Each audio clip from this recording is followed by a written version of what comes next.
Mesdames et messieurs, 15 heures au Caire, l'heure de notre journal en langue française et tout de suite les principaux titres.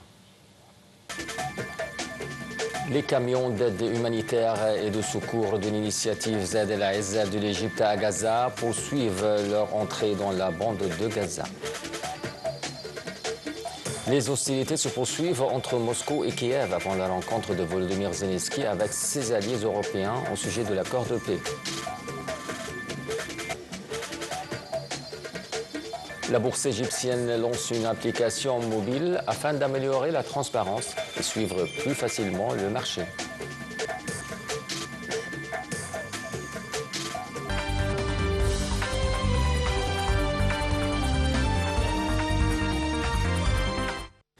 Et à la une des actualités, les camions d'aide humanitaire et de secours de l'initiative Zaid el-Izza de l'Égypte à Gaza poursuivent leur entrée dans la bande de Gaza. Le 16e convoi est entré par le poste frontalier de Rafah dans le nord du Sinaï jusqu'au point de passage de Karma Abou Salem. Le Croissant Rouge égyptien a expliqué avoir envoyé environ 2400 tonnes d'aide alimentaire, dont plus de 100 tonnes de fournitures médicales, dans le cadre du 16e convoi Zaid el-Izza. Les camions sont soumis à des inspections par les forces d'occupation israéliennes avant d'entrer aux Palestiniens dans la bande de Gaza. Des manifestations ont débuté aujourd'hui dans plusieurs villes d'Israël pour demander au Premier ministre Benjamin Netanyahou de mettre fin à la guerre dans la bande de Gaza et obtenir un accord pour la libération des otages qui y sont retenus. La mobilisation d'aujourd'hui survient alors qu'Israël a annoncé se préparer à prendre le contrôle de Gazaville et de camps de réfugiés voisins avec pour but affiché de vaincre le mouvement palestinien et libérer les otages. Cette annonce a suscité en Israël l'effroi de familles d'otages qui craignent que l'opération entraîne la mort de leurs proches. Plusieurs importants axes routiers ont été coupés par des manifestants, notamment l'autoroute reliant Tel Aviv à Jérusalem, où des manifestants ont mis le feu à des pneus et provoqué d'importants bouchons. Sur le terrain, des dizaines de Palestiniens ont été tués dans des raids de l'occupation israélienne sur plusieurs régions dans la bande de Gaza.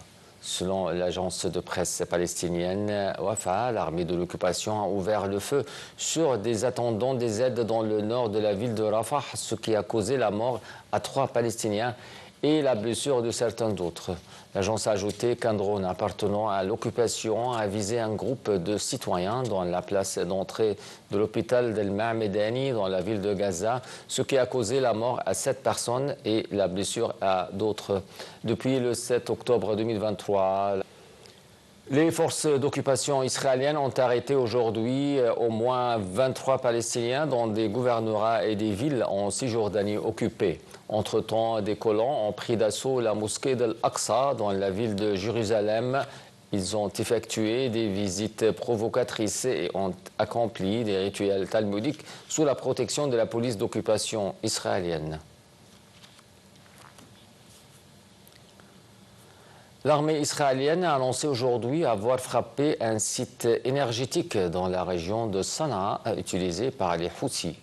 Alors, au Yémen, une source de la défense civile citée par la télévision El Masira des Houthis a fait état d'une agression contre une centrale électrique de Sanaa. Dans un communiqué, l'armée israélienne s'est dit déterminée à éliminer toute menace contre Israël où que cela soit nécessaire. Le président par intérim syrien Ahmad Shara a affirmé que l'unification de la Syrie après des années de guerre civile ne devait pas se faire par la force militaire et a accusé Israël d'ingérence dans le sud du pays.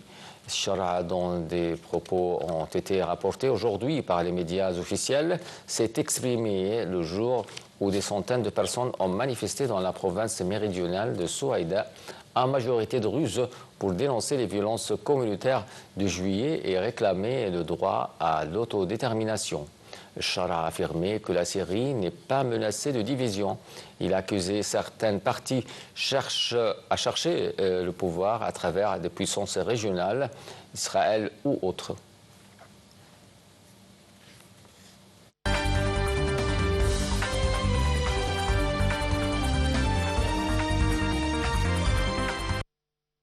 Le président ukrainien Volodymyr Zelensky sera à Bruxelles cet après-midi pour participer à la visioconférence des alliés européens de l'Ukraine au sujet de l'accord de paix voulu par Donald Trump après sa rencontre avec Vladimir Poutine.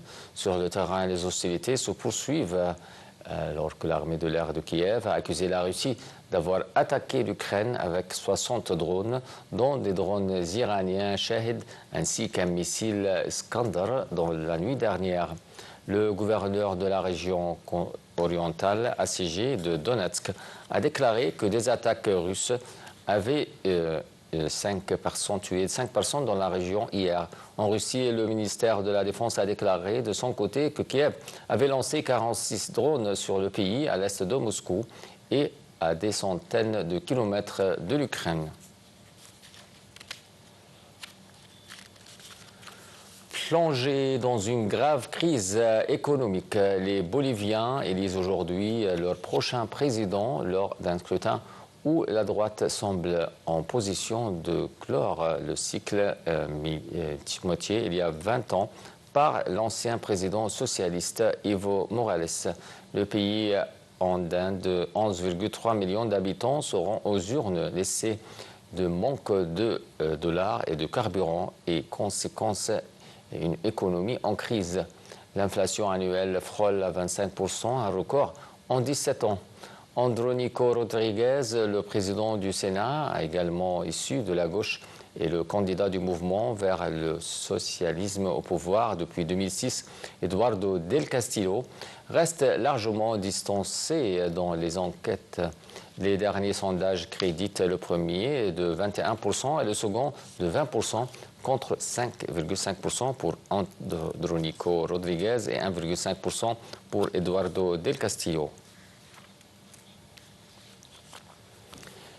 Et passons au Pakistan, au moins 150 personnes sont portées disparues dans le nord du pays où secouristes et habitants fouillent les décombres depuis 3 jours après des moussons ayant fait près de 350 morts. Plus de détails dans ce commentaire. Ces 2 derniers jours, des pluies diluviennes sont tombées dans la province montagneuse du Khyber Pakhtunkhwa, dans le nord du Pakistan, qui a enregistré à elle seule 307 décès, soit environ la moitié des morts de cette saison de mousson, selon l'autorité de gestion des catastrophes. Dans cette province frontalière de l'Afghanistan, encore frappée samedi par d'intenses précipitations, ils tentent de trouver des survivants ou récupérer les corps ensevelis sous les décombres. Vendredi, un hélicoptère des secours s'est écrasé, faisant 5 morts supplémentaires. 11 personnes ont trouvé la mort dans le Cachemire pakistanais, tandis que dans le Cachemire administré par l'Inde, au moins 60 victimes ont été recensées et 80 personnes sont toujours portées disparues.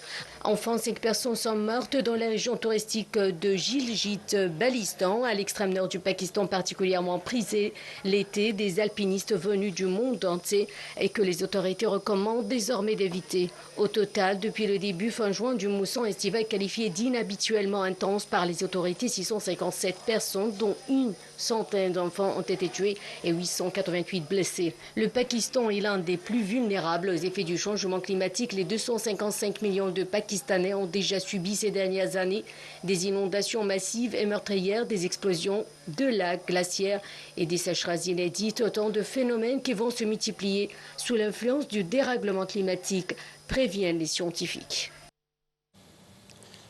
Et en Chine, 9 personnes sont mortes et 3 sont portées disparues dans le nord du pays à la suite d'inondations soudaines dans la région de la Mongolie intérieure. Un commentaire. 8 personnes sont mortes et 4 sont portées disparues à la suite d'inondations soudaines dans la région de la Mongolie intérieure dans le nord de la Chine, a annoncé dimanche un média d'État. Un groupe de 13 personnes campait dans le secteur d'Orad quand s'est produit une soudaine montée des eaux aux alentours de 22h, 14h GMT samedi, a indiqué l'agence de presse officielle Xinhua.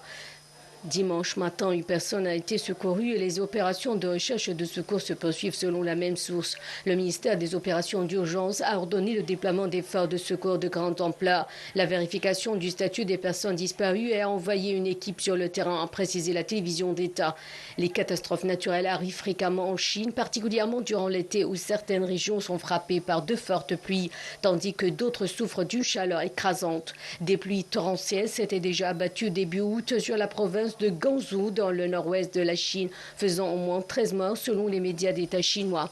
En juillet, des pluies diluviennes au nord du Pékin ont tué 44 personnes. La Chine est le plus important émetteur mondial de gaz à effet de serre à l'origine du changement climatique et qui contribue à rendre les phénomènes météorologiques extrêmes plus fréquents et intenses, selon les experts.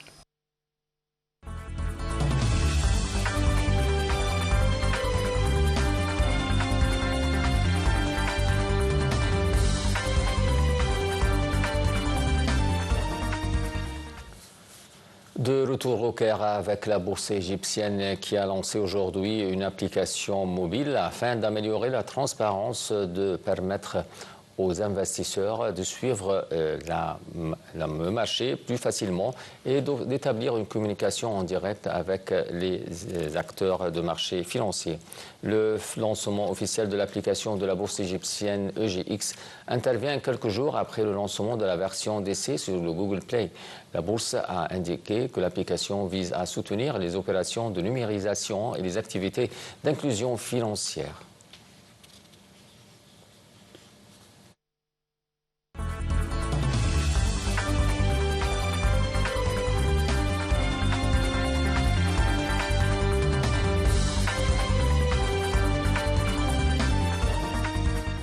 Et sur notre volet sportif, Zamalek a concédé son premier faux pas de la saison en concédant un nul 0-0 face à Al-Muqawloun Al-Arab hier au stade du Caire.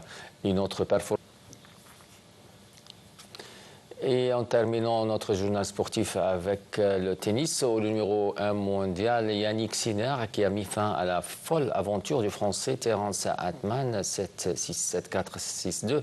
Son demi-finale du Masters 1000 de Cincinnati à Ohio hier.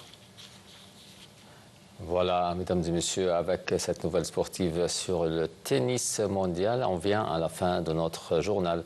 Merci de l'avoir suivi et bonne soirée.